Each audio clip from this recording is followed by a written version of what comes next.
Hi, this is Mary Baca with Remotely Unique coming to you from Albuquerque, New Mexico. And this is part 2 of Behind Prison Walls. I'm back with my guest, Richard Caruso, again. Was willing to come back on the show, which I'm very grateful for. And we are going to continue talking about from the point when he handed over the evidence to the FBI. And I just got to say, Richard, that I had people reach out after your show. I shared with you that one police officer that said that she was just sitting on the edge of her seat, listening to the show. So she's definitely going to be tuning in and listening to part 2. So anyways, go ahead and start. Well, first, I just want to thank you again, Mary, for the opportunity to tell my story on your podcast. And the fact that, one person out there who is struggling on the job, who's putting their life on the line every day, and who's probably facing repercussions within for doing the right thing within their own department, that I was able to touch her in some way. I mean, that makes this whole podcast worth it for me, and I'm sure for you also, Mary. Oh, yes. And I think you and I, that's something we have in common, right? Is that we're all about, if we could just touch one person and help one person, then that makes everything all worth it. So, yeah. And I mean, I hear that a lot. People are like, well, how many people listen to the podcast? And I'm like, well, I mean, it doesn't really matter to me how many people. It's what person did God put in my path to touch that tuned in. And it could be only 10 people hear this. Yeah. But maybe one of those needed to hear it. Well, she did. She did need to hear it, and she felt like she could relate. And yet she said, my stuff is small potatoes. Those weren't her words, but that sentiment, she said, compared to him taking on a whole system. So, but in that situation, when people tell me that, I mean, she's 100% correct. I mean, I had a bigger monster to slay, but what she doesn't have that I had was I had the support of the public that couldn't believe that I was taking on the state of California. I had the media. My case was very high profile, and I had the support of the media. People like her, or people that come forward that, want to do the right thing by themselves, and the media doesn't pay attention to them, or the public could care less. They're out there on an island by themselves, and they're trying to survive.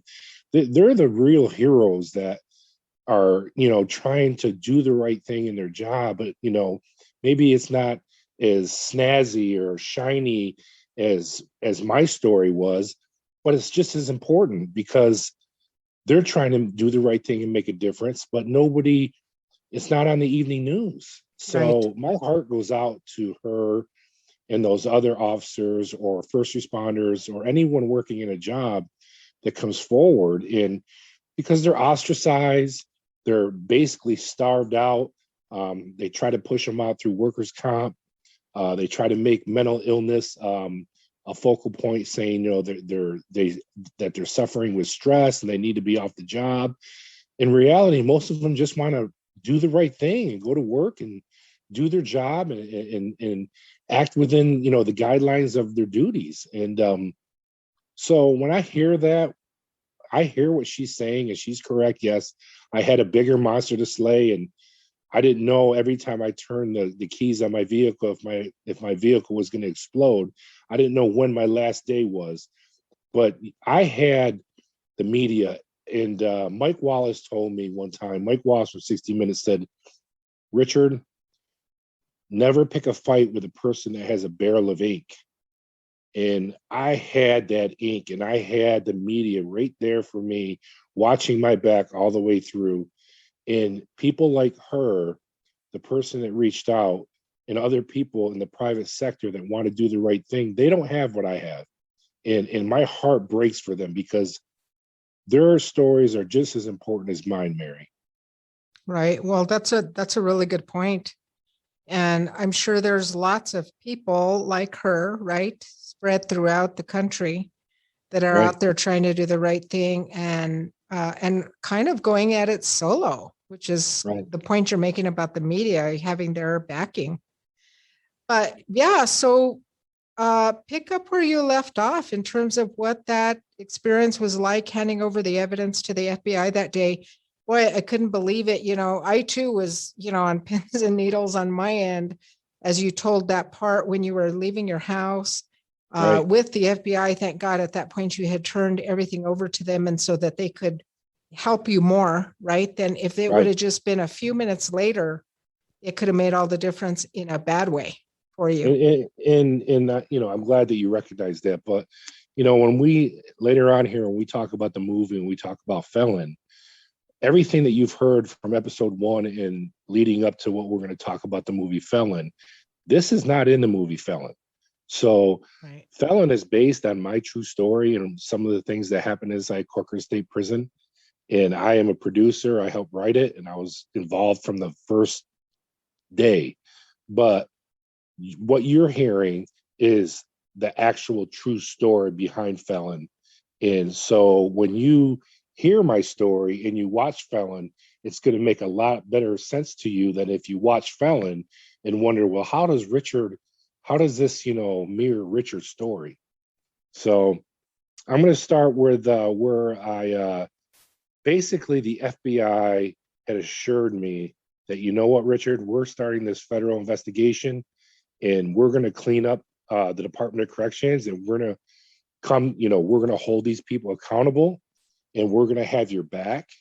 And it was me and my Lieutenant Steve Rigg. I mean, he was a Marine also, and he was my supervisor, and I had the evidence. And but he sacrificed just as much as I did, and so he was under the same threat. So what happened so we believed in the FBI, and I believed in, basically in the beginning, coming out of the Marine Corps as a police officer, I believed in all law enforcement agencies, that we all would just work together, come to a conclusion, weed out the bad apples, and move forward and do our job. I didn't realize that when you walk inside a Denny's, that you have the sheriff sitting in one corner, you have the highway patrol sitting in another corner, you have the city police department sitting in another corner, and you have firemen, and they don't talk to each other. That wasn't part of my world until I started getting experience in the civilian world in law enforcement. The egos and the personal agendas of trying to make the other, that was part of the problem in 9/11. They couldn't communicate because they all had their own little private communication and walkie-talkies, and that was a huge issue. And the communication wasn't being filtered down the line from the feds to the people in New York. And I mean, I think a lot of that has been cleaned up throughout the years, but I mean, people that work in law enforcement, they know about the egos and, how the sheriff's department they don't like to share with the, highway patrol, Oh, yes. how detectives treat street officers. And, you deal with a lot of egos, but I didn't realize that. I just realized, why can't we all just work together, recognizing that we have more violence at Corcoran State Prison than all the nation's prisons put together? And why can't we recognize why this is happening and stop it? Right. And then, and that's what Mike Wallace in 60 Minutes was saying, is why won't they just admit that they have a few bad apples, they're taking corrective action, and we're moving forward? He said, Richard, the press would go away if they said that. But admitting that we don't have one bad employee, admitting that, you know what, we had the deadliest prison in America, but when Caruso and Rigg exposed us, the shooting stopped. Well, why did they stop? They stopped because the light was being shined on them now.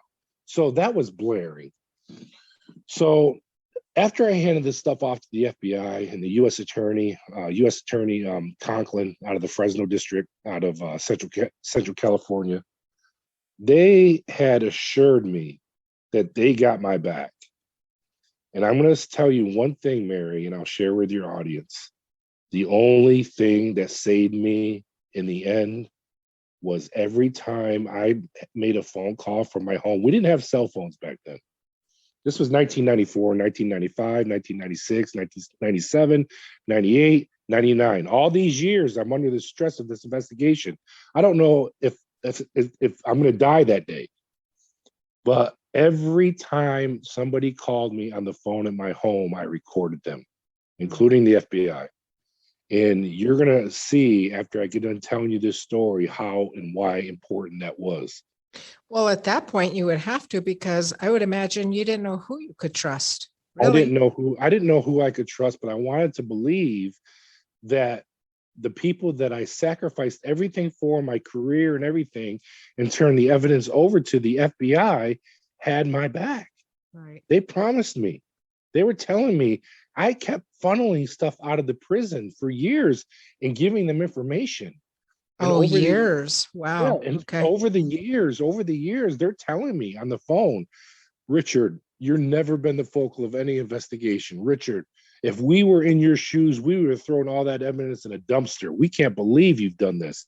Richard, you're a hero to us. So this is how the pendulum in the beginning was all the way over to the left, saying they're going to do the right thing. They're going to do the right thing. And then after like 2 years, the pendulum started moving a little bit and more prisons were being built and indictments were not coming down. And the feds were fighting the state in the papers and in the press.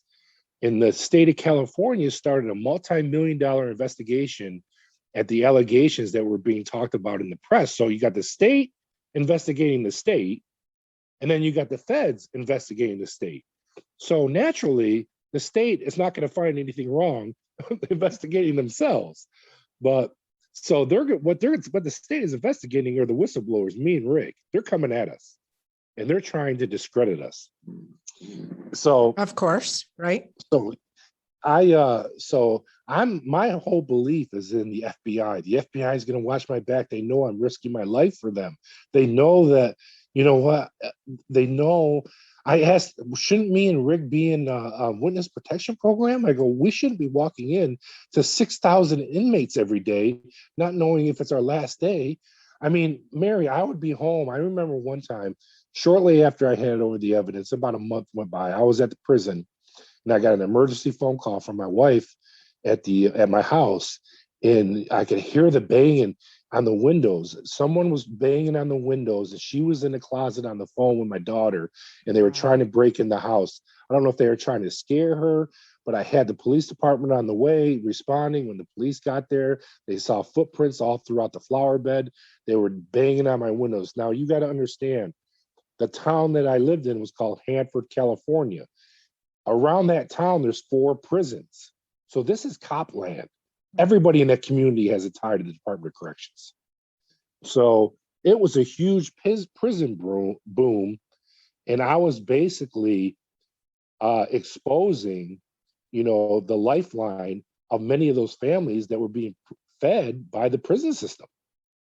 I mean, you talk about going to the grocery store and not being talked to, or getting gas and not being talked to. And the whole time I'm just holding my head up high and knowing that I'm doing the right thing.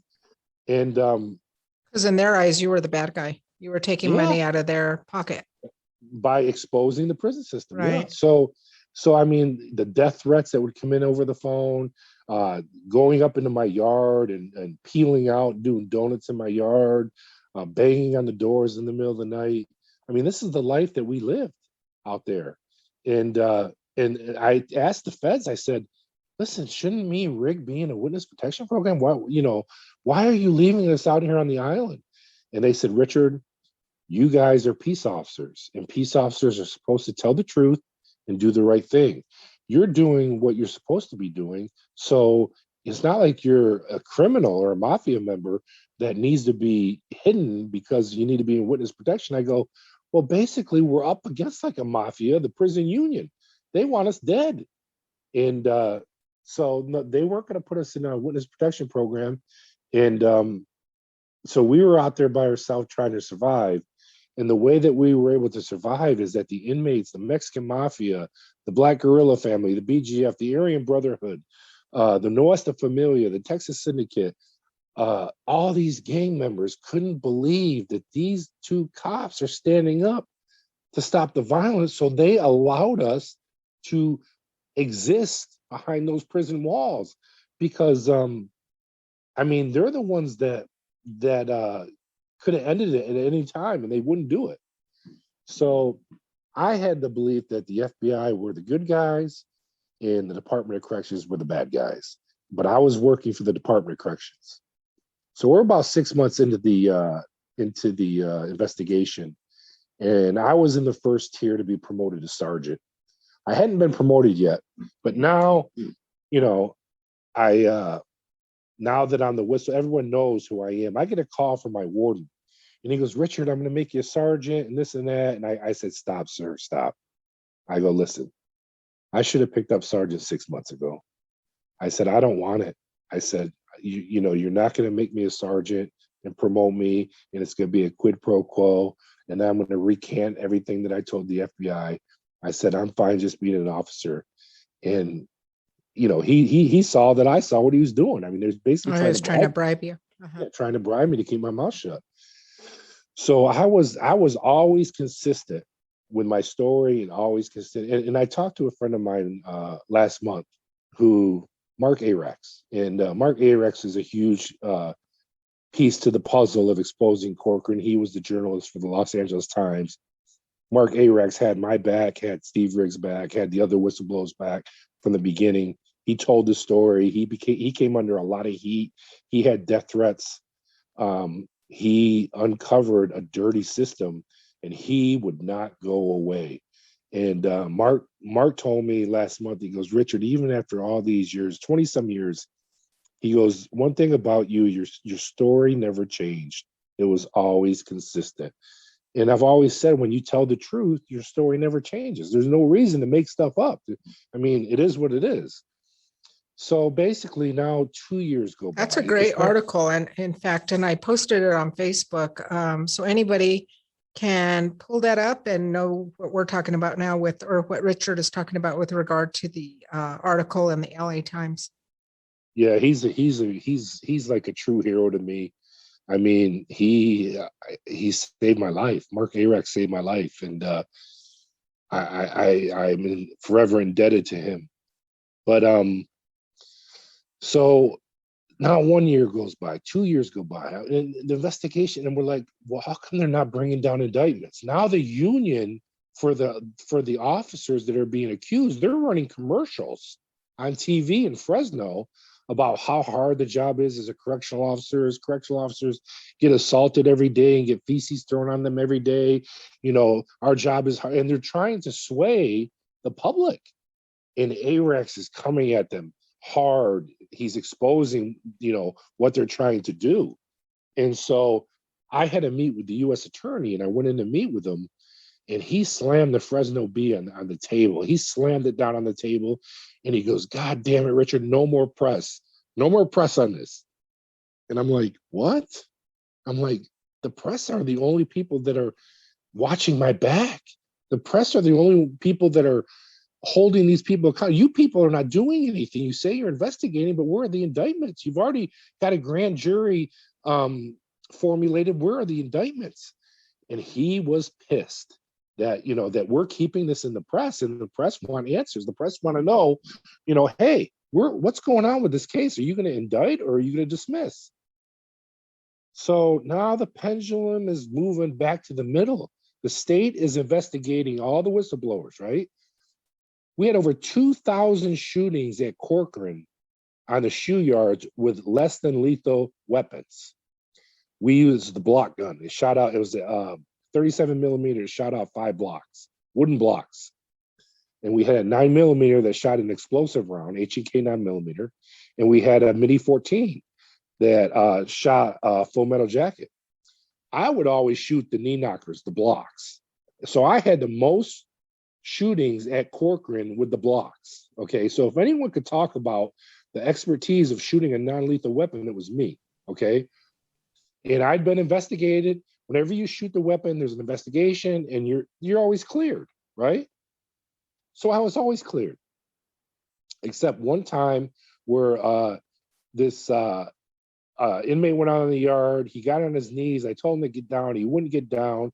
I feared that he was going to continue his aggression, so I shot the blocks at him, hit him with the blocks, and he got down. He got cuffed, no injuries. We got him off the yard. So the state goes in to investigate the state, and they don't investigate the shootings of the lethal shootings, the deaths. They don't investigate. They're investigating me and Rig and the incidents that we were involved in. Oh, jeez. But ARAX sees right through this. And ARAX is just, he's on top of it and he sees through the whole thing. But so 4 years go by. This is 1994, 95, 96. So I want to say 3 years. And I'm in another prison. I transferred because of death threats to Vacaville. And I'm in another prison. And all of a sudden, I turn on the Sacramento News, and the FBI is holding a press conference talking about they are bringing indictments down on the officers at Corcoran State Prison, that these officers were joking about putting inmates out on the yard, calling it duck season. We're going duck hunting. And I mean, they laid out the evidence, and the department was denying this isn't happening, blah, blah, blah. So now I'm saying to myself and to my wife, this is going to come to an end. Indictments are coming. But the whole time the state is trying to dig up dirt on me, right? To discredit you. Yeah, I don't know if you saw the video I posted the other day with Senator Richard Polanco talking about you had 2,000 shootings and you went after one person. No, I didn't. That was the whistleblower. That was me. So I get a message, a call that I need to report to San Francisco to my attorney's office, my civil attorney's office, that the U.S. attorney and the 2 FBI agents that were in the car when I talked about the high-speed chase the last time in part 1, where they were chasing us to Fresno. Do you remember that? I'm in the car of the FBI and they're chasing, the state investigators are chasing us. Okay, it's just me and the 2 FBI agents in the car. So, and over the years, I had them on recording talking about this high-speed chase that happened. And so I get a call that I'm supposed to meet with the U.S. attorney, the 2 FBI agents in my attorney's office. And this is now like 3 years in of me stealing stuff for the FBI, me being called a hero, me being told that if they would have had the evidence, they would have thrown it in the garbage because they wouldn't have had the guts to do what I did. But the pendulum is swinging, Mary. The pendulum is swinging. So I get inside my attorney's office, getting ready to hear, Richard, we finally have done it. We're going to bring down indictments. And you know what they tell me? I'm in there, and my attorney's sitting with me, and the U.S. attorney that I've been working for and helping for the last 3 years is sitting across at me. And he says, Richard, we're bringing down indictments. And I'm like, thank God. And he goes, and this took how long into the whole? Like 3 years. Wow. Like 3 years. So he's sitting across from me and he goes, well, you know, the state has been investigating the state down at Corcoran, the allegations. I'm like, yeah, so what? They're going to obviously sugarcoat it. They're going to try to discredit me. He goes, well, here's the deal, Richard. He goes, they're saying that you sent a child molester out there on the yard and you shot him with the blocks. And I look at my attorney. I'm like, what? I go, wait a minute. I go, sir, I go, you're going to believe what they're saying? You don't see what's happening here? They're going to try to discredit me? He goes, well, Richard, here's the deal. He goes, I'm going to offer you 3 to 7 years in a federal prison. He goes, you either take the deal or we're going to go to trial. You're going to be indicted with these officers. And my face got white. My attorney's looking at me. I'm like, holy shit, they're flipping on me. The FBI is flipping on me. And I'm like, I can't believe this is happening. They fold up their books, they leave. I went from the hero working for them to they're going to put me in prison for 7 years now, saying that they're believing what the department said about that incident.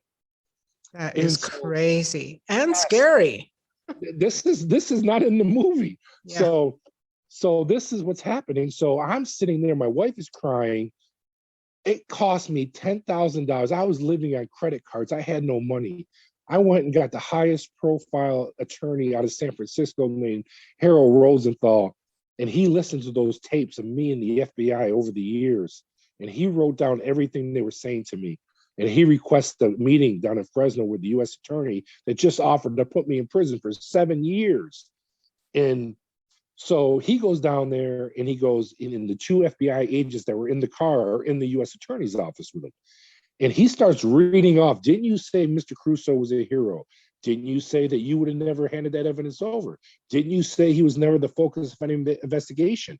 And they're like saying, yes, yes, yes. And now the U.S. attorney realizes Richard must have been tape recording us.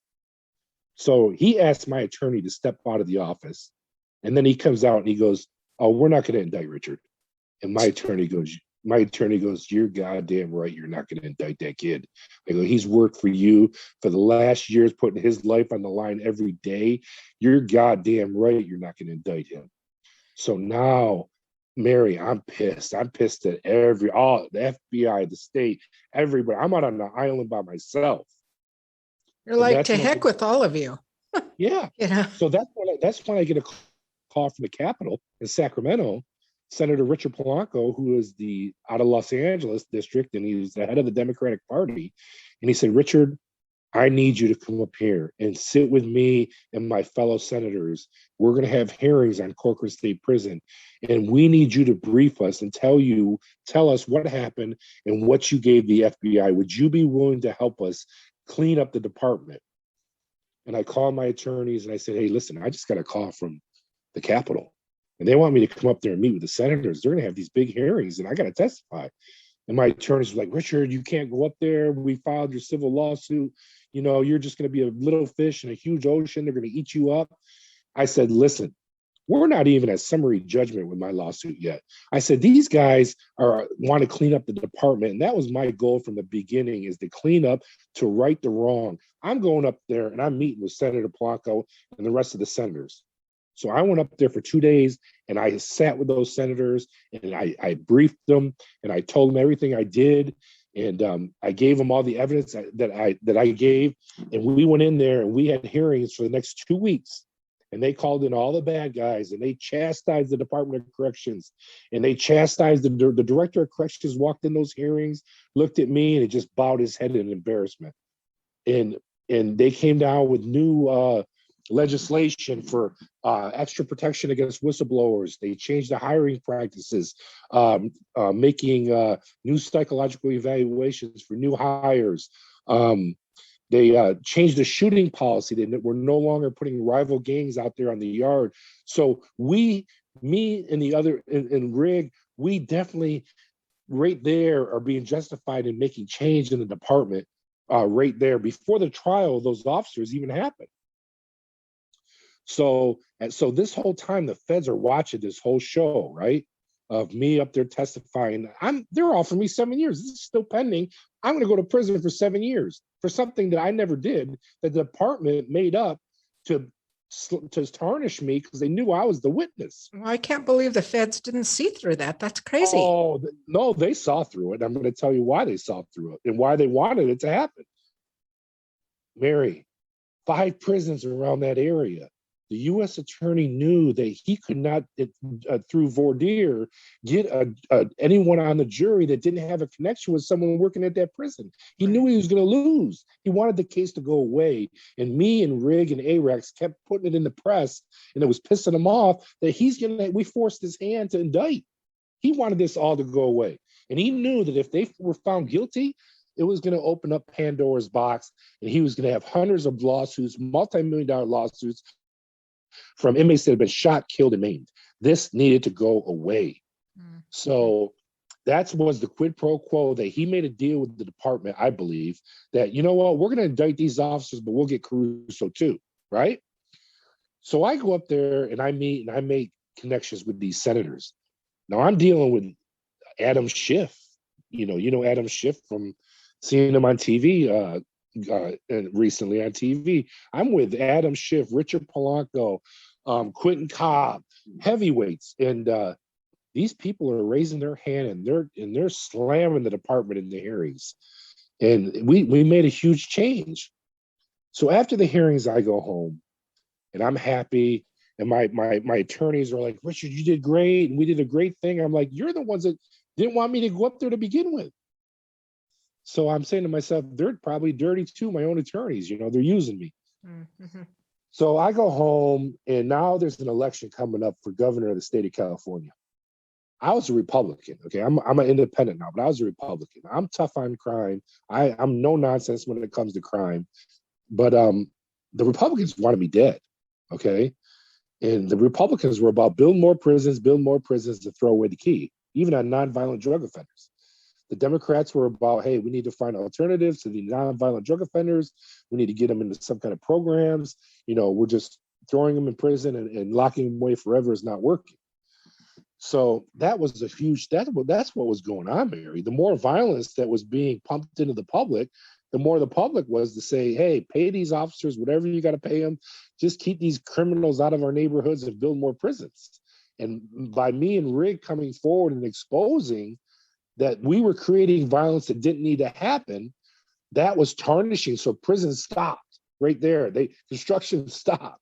My fear wasn't officers that were going to do something to me. My fear was a construction company that had to bid to build a new prison. And now they're not getting it because we exposed the system.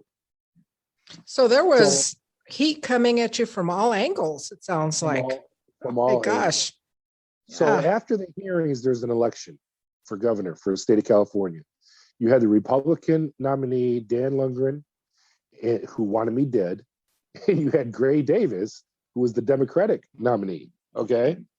Well, Richard Polanco and Gray Davis are very close. Senator Polanco was the one I helped.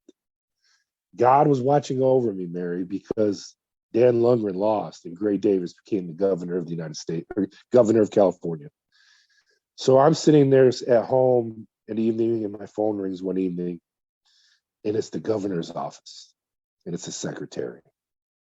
And she said, Richard, the governor of the state of California wants to thank you for what you did for them in the hearings, in the Senate hearings concerning the Department of Corrections. And he has ordered the state of California to settle your civil lawsuit and make you whole again. And not only that, he's going to have his personal attorney sitting with your attorney at the mediation table across from the Department of Corrections. And I'm like, what? Are you serious? I'm like, thank you so much. I go, this is all I ever wanted, is to try to do the right thing. So within a couple of weeks, we're up in the Pyramid building in San Francisco. And you got to understand, in my civil lawsuit for about a year and a half, I've been sitting through depositions with attorneys with the Department of Corrections looking at me like, you're a piece of shit, Caruso, you're no good. And they're looking at me like I'm the devil. Now they're sitting across the table from me with a judge in the middle, and I got the governor's attorney sitting with me. And they're looking at me like, you little son of a bitch. Uh-huh. And so finally we start throwing numbers back and forth, and the state is saying, Mr. Caruso did the right thing, but he's got his retirement, he's got his benefits, he doesn't deserve anything else, Your Honor. And then my attorneys stand up, and my attorneys start in and say, you know what? This guy's been a cop since he's been 18 years old. He knows nothing else besides law enforcement. Why should he have to reach for a Burger King uniform? Because he came forward and did the right thing. And the department's writing down stuff over there real fast. So finally, they take me off into another room, and now they're throwing money back and forth. And I turned down 4 offers that they gave me. And I said, listen, this is the number I want. And they said, well, we're going to have to call the governor to get this okayed. So they call the governor, and the governor tells me, Richard,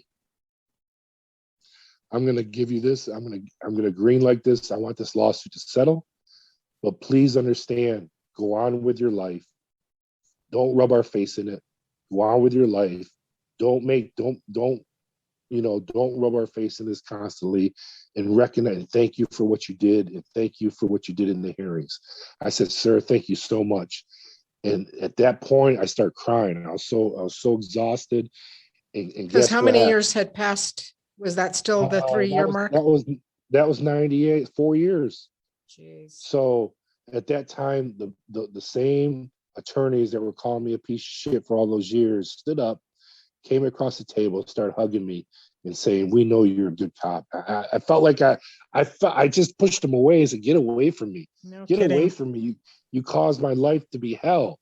And the governor of California gave me the largest amount ever given to a whistleblower in the state of California. So now guess what happened, Mary? The feds are saying, what the hell are you doing? You said Caruso is dirty, and now you're giving him $1.7 million?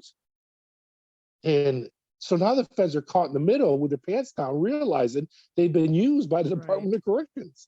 Well, they should have And seen, they should have known that. exactly. So now so about a month goes by. Did you sue I'm in them? I'm in Vallejo, California. A month goes by. I'm at the gym. I come home to Napa, and there's a white car sitting outside my house, and I know it's the FBI. And I pull up to my house, and he gets out of his car, and he goes, "Richard." I go, "Yeah, I know who you are." He goes, "You know we're going to start the trial down in Fresno." I go, "I'm not going down there. I'm not testifying." I said, "My lawsuit was settled. I'm going on with my life." I said, "You have my grand jury testimony." I said, "I'm not interested in the circus that's about to happen in Fresno." He said, "Richard, if you don't come," he goes, we're gonna have to subpoena you." I said, "Well, you need to subpoena me then, because I don't trust you." I go, "You people wanted to put me away for 7 years for something I didn't do." They said, "Richard, yes, we made a mistake. We shouldn't have believed the Department of Corrections. We didn't know they were going to give you that money." I go, forget about the money. I said, "What about what I've done for you for the last 4 years?" I go, "You want to put me in prison for something I didn't do?" He goes, "Well, that was our mistake." And he just wanted me to act like it just Like it was forget no about big deal it. after they wanted to send you to prison? How Yes, crazy. yes. So finally, I go inside and I call the CBS Evening News desk, and I said, "Mike," I asked for Mike Wallace. And Mike Wallace gets on the phone and he goes, "What's going on, Richard?" I go, "Mike, I just had the FBI at my house and they want me to come down and testify." I said, "I'm not going to testify. They got my grand jury testimony. It's going to be a circus." I said, "I don't want to be involved." He said, "Richard, listen, we're going to be in the front row." He said, 60 Minutes is going to be there. He said, "You started this.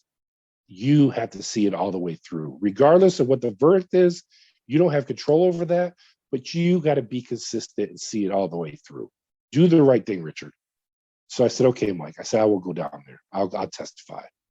So all of a sudden, they're having jury selection, and the state is paying millions of dollars to attorneys, highest profile attorneys, to represent these officers. So you've got the state, taxpayer money, millions of dollars The officers that were guilty? that were indicted. They're representing, Jeez. they're paying. So taxpayers are paying millions of dollars to represent indicted officers. So that was a big issue. So here I am. I pull up to the federal courthouse to come down and testify. But before, I read the papers during voir dire and picking the jury.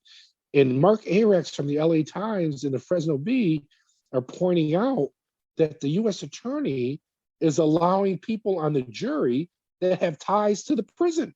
One had a family member that was a nurse at the prison. Another one had his paperwork in to be a correctional officer. They're letting, and I'm seeing what's happening. I'm like, they're throwing this trial. They're going to throw it because they know they can't get a guilty verdict because of how much those prisons are needed in that area. So I go down there and I park my car. As soon as I get out, they had the press all over me, clicking cameras. Here he comes. I'm walking in. I go through security, and I meet with the U.S. attorney and the 2 FBI agents that were with me in the car, the high-speed chase, right? Mm-hmm. And but now, like I said, I got $1.7 million from the state of California, right, from the Department of Corrections. I got a little credibility in my back pocket. So I'm walking in there, and the attorneys for the accused, they want a recess. And so they want a sidebar.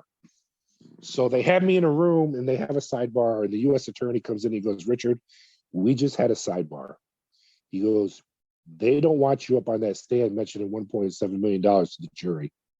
He goes, "But the judge said that if the defense opens up an issue with money, we can follow up with it." So he goes, "You just cannot bring up that settlement." They didn't want the jury to know. Yeah, Of course they didn't. not. Of course Right. they didn't want the jury to know. So I get up there on the stand, and one of like 5 or 6 defense attorneys gets up and starts trying to grill me. And the first thing he pulls out, he says, "Ladies and gentlemen of the jury," he goes, "this is all a made-up fantasy in Mr. Caruso's mind." He goes, "This is all about a movie." He goes, Richard Caruso is making these allegations up to make it a movie, and we're going to prove it to you, ladies and gentlemen. He goes, high-speed chase? High-speed chase, ladies and gentlemen, with the FBI? He goes, we're going to put the FBI up here, and they're going to tell you that Mr. Caruso's lying. In the back of my head, I'm saying, please put them up there, because I got them on tape. Please put them up there, right? And so that was smart of you to record everything. Yes. So they call me as a witness. I get up there on the stand, and immediately he pulls out a contract in front of the jury. And he says, Richard, what is this contract? I said, it's with Paramount Pictures. And he goes, Paramount Pictures, there you go, ladies and gentlemen. Just like I told you, it's about a movie. He goes, Mr. Caruso, in his mind, is making this stuff up for this movie. And he goes, Richard, he goes, high-speed chase, we'll get to that. He goes, but let's talk about the movie. He goes, Richard, how much do you tend to make if Paramount Pictures makes this movie? What does it say there on the contract? I said, $730,000. He said, wow, $730,000. Ladies and gentlemen of the jury, $730,000 Mr. Caruso will make if this movie gets made. Richard, that's probably the most money you ever made in your life. I looked at him and I go, no, they gave me a lot more last month. And his face turned actually, no, that's not. Yeah, his face turned white. He realized what he did, and he ran over and he sat down. So Mike Wallace is now, the jury's like, what do you mean by that, Richard? Because he opened the door. Yes. Right. So Mike Wallace and them are saying, Mr. U.S. Attorney, stand up. Tell the jury why Richard said that. He never stood up and followed through. He never stood up and said, Richard, what do you mean you've made more money than that? For I could say, well, they just gave me 1.7 million. And so 60 Minutes and ARAX were on top of them saying, why aren't you standing up? They're throwing it. They're throwing the trial. So I get pissed off because they didn't clear it up, because I can't just talk up there on the stand. Right. And so I get off the stand, and the next day in the press, it's all about no high-speed chase. Caruso's making these allegations up about a movie. He tends to make this money, blah, blah, blah. And ARAX and 60 Minutes are going crazy because they know the truth. They know that the U.S. Attorney knows the truth, and he didn't follow up. He didn't bring up, well, they gave him 1.7. That's why he made more. So the next day, the FBI, the female that was in the car with us, gets up on the stand. I'm like, this is 4 years later, 4 years. 4 years of every day not knowing if I'm going to die or not, okay? Jeez. So she gets up on the stand, and the defense attorney starts saying, high-speed chase, Agent Murphy. Mr. Caruso has a hell of an imagination. He goes, let's talk about the high-speed chase. Were you guys being chased by state investigators who were told to back off? And she goes, well, you know, my partner drives fast. It's just kind of the norm for him, but I wouldn't call it a chase. And Mark ARX and Wallace just looked at each other like, wow, because they heard her. They heard her on tape talking about how unprofessional they were being chasing us, right? So when she came off the stand, ARX ran up to her and said, I heard a tape recording of you talking about a high-speed chase and how you couldn't believe they wouldn't back off. Richard played me that tape, and her face got white, and she ran over to the U.S. Attorney. So when I heard that, I called the U.S. Attorney's office, and I left a scathing message on his machine. And I said, you know what, sir?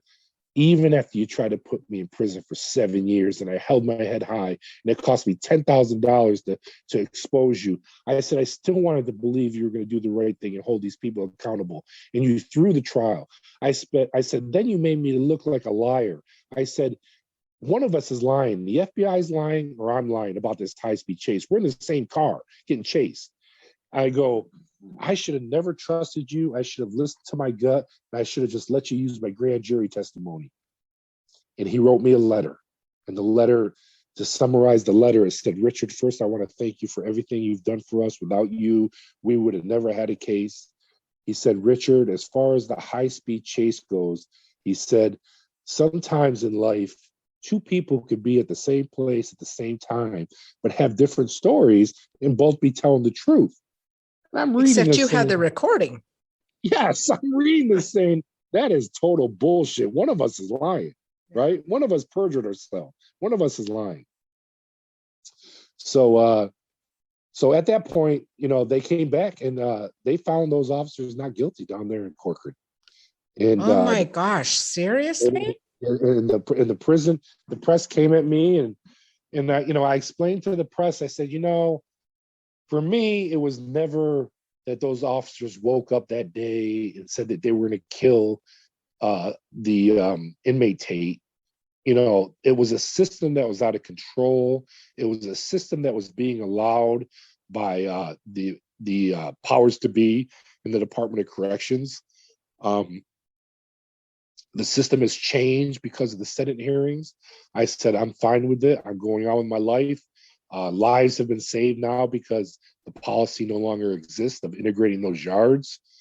But I never set out for a guilty verdict to hold anyone guilty. I set out to stop the killings. And I said, I feel that I've been successful doing that. And so then, like I said, I had the Paramount Pictures contract. And when you do a movie rights contract in Hollywood, they option you. So they buy your rights, they give you upfront money, and they give you they option you for 2 years. And then in the contract, they have the right to buy another 2 years. So you want them to renew so Paramount Pictures bought my rights. Mario Casar made Showgirls. I think he was involved with Rambo. So he's done movies. And I mean, I was new to Hollywood and to the business, but I was excited that my movie might get made. And so Paramount Pictures for 4 years had my rights, but did nothing with them except put them on a shelf. And so after 4 years, I got my rights back, and Paramount Pictures didn't want to renew them again. So my agent and myself, we went down to Hollywood and we met with the major studios, and we put in 60 minutes. I mean, they already knew the story. And we went into Universal Studios, and a guy by the name of Casey Silver, he had a discretionary fund. Universal gave him money to use on projects that he wanted to produce, and he bought my rights and bought the story. And he optioned it for 2 years, but he also gave a screenwriter over $100,000 to write a script. So I'd never been to that point to where a script was going to be written about my story. The script was called Judgment, and David Chisholm was a screenwriter. He's a Hollywood screenwriter. And David came and stayed with me for about 4 or 5 days, and we put the script together. So I'm telling my wife, I said, there's a good chance that my movie could get made, our movie. And we've never been to this point. So then 9/11 happened during all this. And instead of my movie being made, Casey Silver made 2 movies, one called Geely with J-Lo and Ben Affleck that bombed. Right. And he made another movie called Ladder 49, and it didn't do much better. So then I got my life rights back. So by this time, I'm over the whole Hollywood thing and realizing, you know what, it's so hard to get funded to get a movie made, and I'm just over it all. It's been 4 or 5 years of dealing with Hollywood and the false promises and the phony people. And Michael Jackson, I moved to South Carolina at that time, and Michael Jackson is on trial in Los Angeles for child molestation, and I'm in South Carolina, and there's a show on MSNBC called the Dan Abrams Report, and Dan Abrams is live at the Michael Jackson trial, and the trial is probably 3 weeks long, and there's one unit in California that if Michael is found guilty, he's going to that unit, which is called the PHU at Corcoran. Right. And MSNBC gets a hold of me and wants me. Is that the protective satellite. housing unit? Yes. That for high profile image. Right. Okay.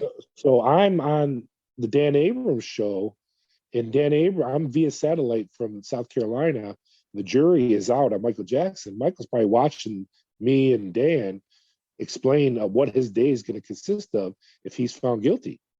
So I'm doing a segment about what Michael's day is going to be with Charles Manson, Sirhan. He's going to be in there with all these other inmates, right? And so the next day, my phone rang. It was MSNBC, and they said, "Hey, there is a director from Hollywood is trying to get a hold of you. Can we give him your phone number?" And I was very skeptical. I'd already done the Hollywood thing, Paramount Pictures, Universal Studios. I'm kind of over it, it's never going to get done. So I said, yeah, I said, go ahead. So the next day, this director calls me named Rick Roman Waugh. Rick, R-I-C, Roman Waugh, W-A-U-G-H. And he did a couple of small projects, independent films. He used to be a stuntman. And he's like, Richard, I really want to make this movie. I don't know much about prisons. He goes, I love your story. He goes, I saw the 60 Minutes when you were on it. He goes, I go, listen, stop. I go, number one, I said, I'm not going to just sell you my rights and then have you shelve me. I said, if you want my life rights, I go, you fly to Myrtle Beach, South Carolina. Within 3 days, he flew to Myrtle Beach, South Carolina from Hollywood. And he was at a hotel here in Myrtle Beach. So I'm sitting in the hotel room with him, and he's telling me, Richard, I'm going to make this movie. We're going to do this. And I'm like, I you know what? I said, okay. I said, you know what? Let's do it. I said, let's do it. So I signed my rights over to Rick, and he's got these index cards, and these blank index cards to an unnamed movie. And we start laying them on the bed, like a line of them, and we start writing. In the movie, you have a beginning, you try to catch the audience, and then you have an ending. And so we're trying to create a storyline a little bit, and we're writing basically the script to a movie, unnamed movie. So in my mind, I'm still thinking, okay, I've been down this road. This movie is not going to get made. But for the next year, probably 3 or 4 times a week, I would spend hours on the phone at night with Rick in Hollywood, and I would be telling him my story and telling him about prison and educating him about inmates and gangs. And I mean, I educated him.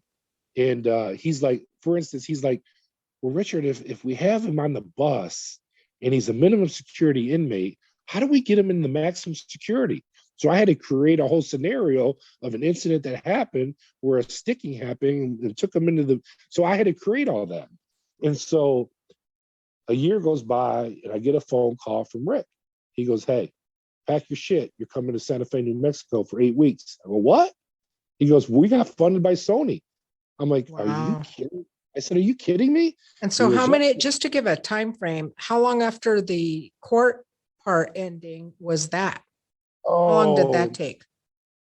1998, probably 4 years. Wow. 4 years. So now I'm flying out to Santa Fe, New Mexico. We have a small budget of $3.5 million. I'm going to be at the old prison. They just filmed The Longest Yard there at the Santa Fe prison. We own the Santa Fe prison now for 3 months. We're building sets, and we got A-list actors. We got Ann Archer, Val Kilmer, Sam Shepard, and they all wanted to do this movie because they saw my story, and they took a pay cut because they believed in me and believed in my story. So I'm flying out there, and I'm in Santa Fe and going to the prison every day. And, here comes Val Kilmer on set, and he shakes my hand. He's like, Richie, it's good to meet you. I can't wait to do this.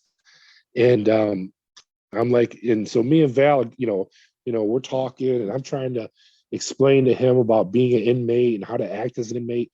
And all of a sudden, about 3 days later, we're in the lunchroom, me and Val. I mean, everybody was like impressed with Val, and the word came on set that Sam Shepard's coming.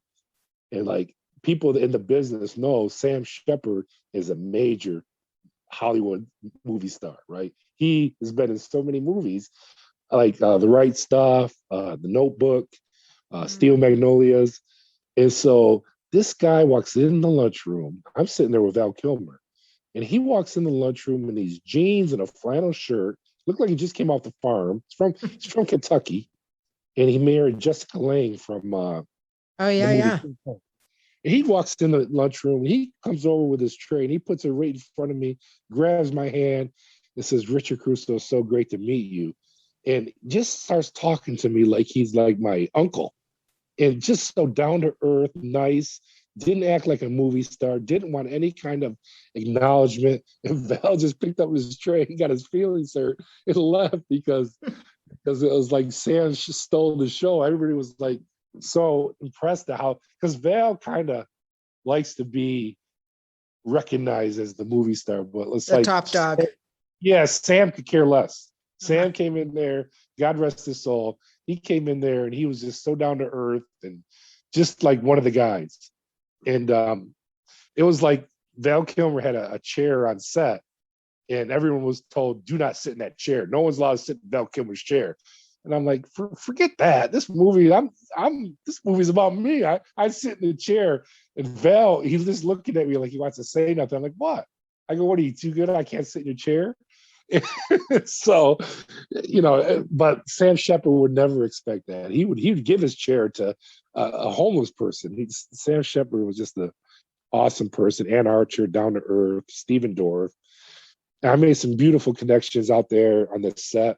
I'll tell you this one story that happened. We had real gang members in the movie, the unnamed movie that we're talking about, that we were writing on index cards that day in Myrtle Beach, is Felon. And so we had a casting call for locals in the Santa Fe, Albuquerque, New Mexico area. And Greg Jackson has a UFC fighting gym right there in Albuquerque.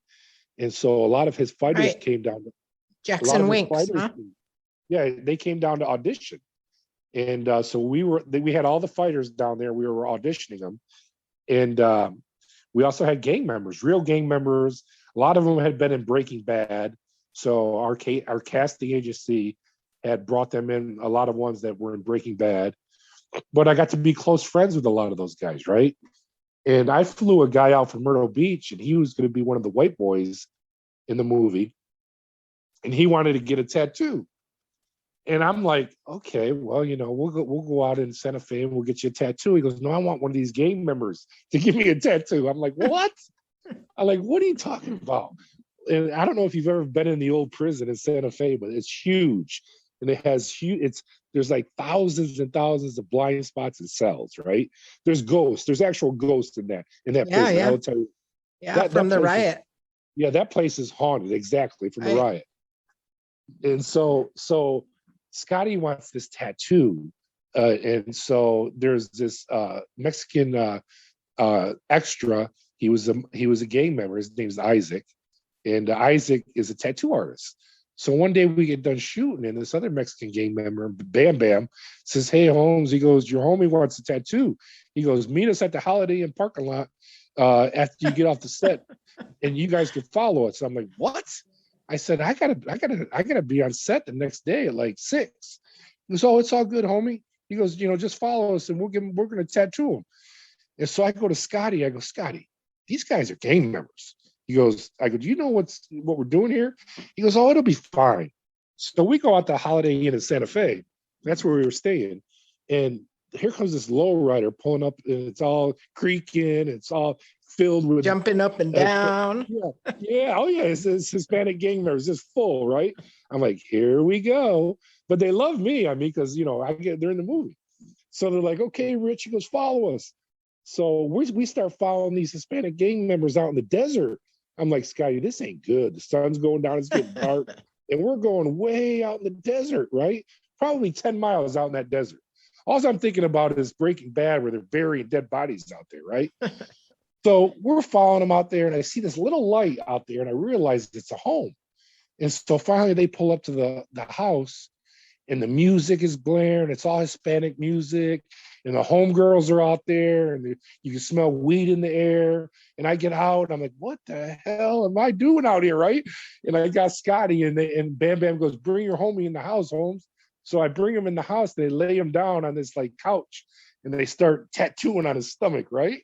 Oh my God. And I'm like, so Bam and I are outside talking, and I'm telling them the gang members, talking to them about Corcoran and telling them stories about prison. And all these gang members are just like glued on me.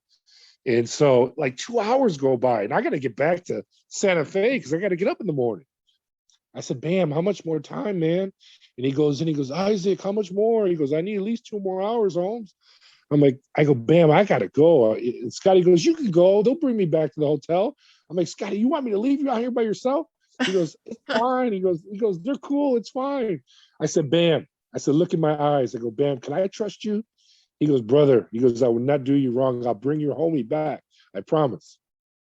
So I shake everybody's hand. I go back to my room, and at 5 a.m, I hear bam, bam, bam on my door. And I open it up, and Scotty's there. His eyes are all glassy from being up all night. And he lifts his shirt up, and on his chest, he has the Santa Fe prison tower. And underneath, big letters of Felon on his belly. I'll send it to you. And I'm like, holy shit, right? That's like forever. Yeah, I took him on the set the next day, and the director went crazy, taking pictures of it, putting it up all throughout the set. Couldn't believe that someone had done that. But it was a great experience shooting the movie. And the movie came out in 2008. We shot it in 2007. And I don't know, people that have seen it said it's one of the most realistic prison movies they've seen, besides, Shawshank. And there's a movie called American Me about the Mexican mafia. I had all those guys in my unit in California. But it's a great movie, really. It, I had now talked to that you. you know the background, I mean, now that you know I the had background. even because you had sent me, which was really great. You sent me tons of stuff, right? Like articles and shows and different things that you had done. We exchanged quite a few texts before I watched it, so I had that background info. But yeah, it was a really good movie, but I was glad that I had kind of the background to fit into the whole and Mary, to kind of wrap it up, I mean, I've been so blessed that God has looked out for me over the years and brought so many good people in my life. I mean, I've been able to speak at colleges and police academies about the code of silence and crossing over and doing the right thing, integrity in law enforcement. And sometimes you think you're down and out. Sometimes you think you can't get through the day. Sometimes you even think about suicide and ending it and saying it's not worth it. But you don't realize that brighter days are ahead and everything's going to be okay. And God's got this. He's watching over you. He knows your heart is right. You're doing the right thing.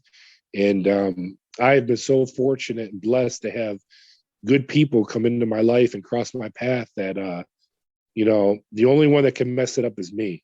I mean, it takes a lifetime to build your reputation, and you can lose it within seconds. So I'm very conscious of what I do, and I'm far from perfect, and I make mistakes a lot, but I have good people around me that dust me off and make sure that I'm fine, and I'm blessed for that. Well, I have a lot of respect for you that you had so much integrity yourself that you just rode the tide. I mean, you could have died. Yeah, every day. And then just all the craziness of the different systems you had to deal with and their own like corruption and manipulation. And you just forged forward. You just kept your focus really on the purpose, which was to make a change. Right. And so hats off to you, because I know, I think I mentioned I do a lot of work with law enforcement, and I know that what you did is not easy at all by any means. By any means. And like I said, though, I mean, my heart goes out to that person that doesn't have, the media coverage or the support, and he has to go home and he talks to his spouse that, I need to stop this. But basically the job or, the company is going to starve them out because, their story's not high profile. When you're high profile and you're in a high profile situation, it's hard, it's dangerous, and my life was on the line every day. But I'm not under the same stress as that poor whistleblower that has nobody. Right. I had somebody. Because if you would have disappeared, there are plenty of people that would have, looked into that. Well, that's some what of these happened. Other people, when the Los Angeles Times and Mark Arex got a hold of me and wanted to tell my story, I told him that I wasn't interested. I don't want to tell my story. I've already talked to the FBI. He said, Richard, he said, if something happens to you, the public is not going to know who you are. Right. So once I tell your story, then that likelihood of something happening to you is less. Right. So, and that was the reason that I came forward. But I was just very fortunate to be embraced by the good cops, the good people in law enforcement, the good people out there in the community. And if I would have been ostracized, then I don't know if I would have made it. I really don't. It was a long haul. You know, I know I still probably deal with a little PTSD from it, but I'm still here, and I'm still trying to do good things in the world. I'm trying to pay it forward. You do so much good, you know. There's so much more to you than this, right? Than this story. Yeah. Even though this is a lot, there's so much more goodness to you beyond this, even, you know, beyond Felon and beyond, you know, you do so much good just to recognize just simple things, right? Just simple things like recognizing another human being as valuable. I always try to stand up for the voiceless. Yeah. It's pretty amazing. Yeah. Visit his Facebook page, interview, and donate, you know. I'm going to be starting another nonprofit here in the next couple of months, and it's to serve first responders and healthcare workers. And I definitely will want to collaborate with you on that endeavor as well, because I think we can do a lot of good together. But I admire you for wanting to help our heroes and those people in those professions of healthcare, first responders, law enforcement, and military. They're my heroes. They're my heroes. Well, and absolutely. And the thing that I love about your story, I mean, there are many things, but is for the public to know there are good law enforcement officers. There are good cops out there, because, you know, the focus is so much on the negative these days, right? I mean, police officers went from being heroes to being just, you know, it's awful, the public, the way that they treat law enforcement now. And so horrible. I really am grateful. Yeah, it's awful. And, you know, and like you're saying, this is your story. There are so many stories that don't hit the media but by other good cops, other police officers, other whistleblowers that just haven't had the backing of the media. But I really want the public to know that it exists. There are plenty of good cops out there. Plenty of law enforcement officers out there that are doing their job and working really hard.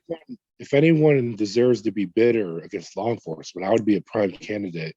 But I'm not at all. I mean, they're my heroes. I mean, they're great. They do a great job, and you're going to have that 1%, just like in any occupation. But God bless them. Right.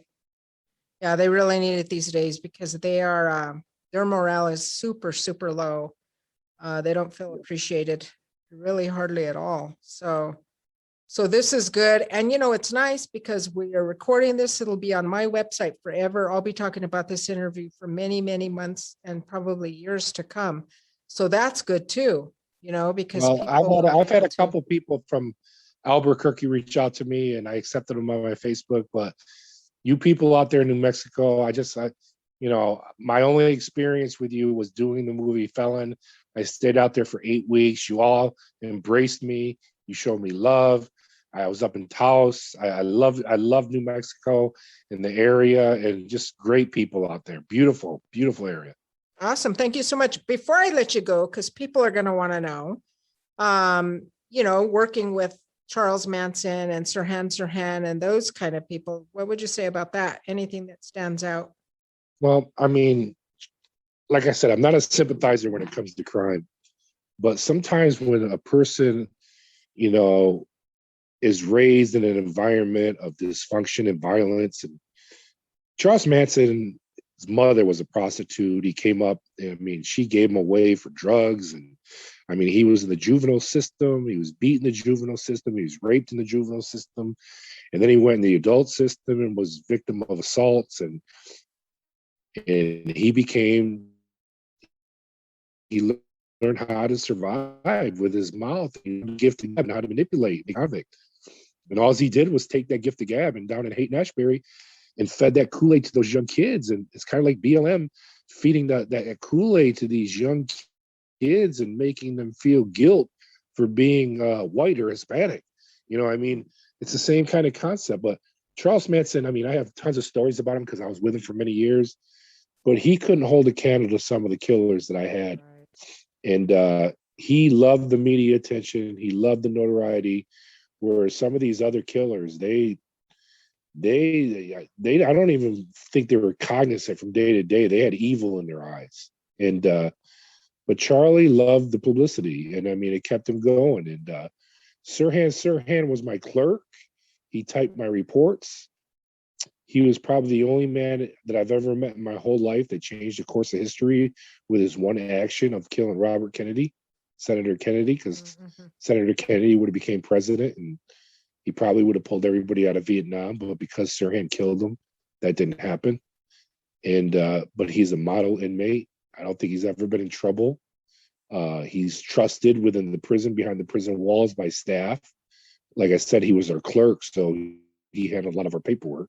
Is he still alive? Charles Manson is like what, in his 70s? Charles Manson died a few years back, but Sirhan is still alive. Charles Manson died? Wow, I didn't know that. He died like 3 or 4 years ago. Wow. I thought he was still trying to get out of prison. Yep. No, he's done. He's done. But I could go on stories about those guys, and we might have to do a part 3 someday, Mary. We might. Hey, don't rule it out. I'd love to have you back, and you stay in touch. Mary, you're right there on my Facebook. I click on you every day and give you hearts.